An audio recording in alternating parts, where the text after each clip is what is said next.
Dead Island 2. You know, I remember going back to 2011 when Dead Island, the first one, came out, and it was actually, at that time, a somewhat unique experience to be able to play co-op with your friends in this kind of open world zombie game. Fast forward to 2025, and something about Dead Island 2 just felt so bland to me. It takes place in LA, and the presentation is easily the game's strongest point. The open world of California looks great, and it was really cool seeing some landmarks like the boardwalk in-game. But there isn't much to do in this open world other than kill zombies and pick up some different weapons along the way. These weapons do have each a unique execution animation, which I can appreciate, but somehow, despite that, they all feel the same. It's also worth mentioning that the attention to detail with the hit damage on the zombies is second to none. They did a great job with the gore and really showing the details of the damage that you inflict on these creatures of the day.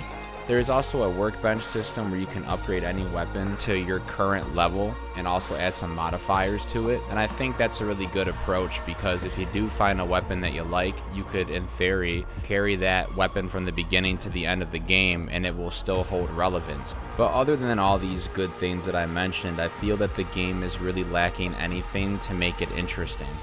The story is god-awful, which would be fine if the gameplay was fun, but it really isn't. It wears off quick. They have this character level up card system, but it doesn't actually do enough to actually alter the gameplay enough, in my opinion, to make the game fun, and nor does it really give you a sense of looking forward to leveling up.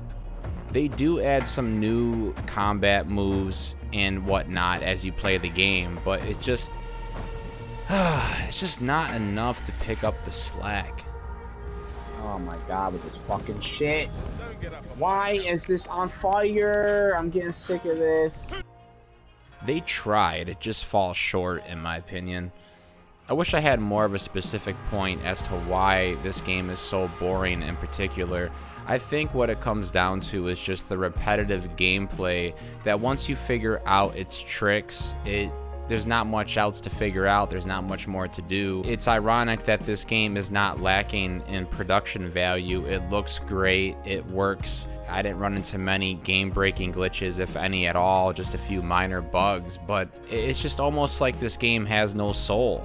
So when you have a nice looking open world with little incentive to really explore and complete side quests, what you're left with is repetitive gameplay with a bland story. I'm gonna give this one a 2 out of 5. I really honestly wouldn't recommend it.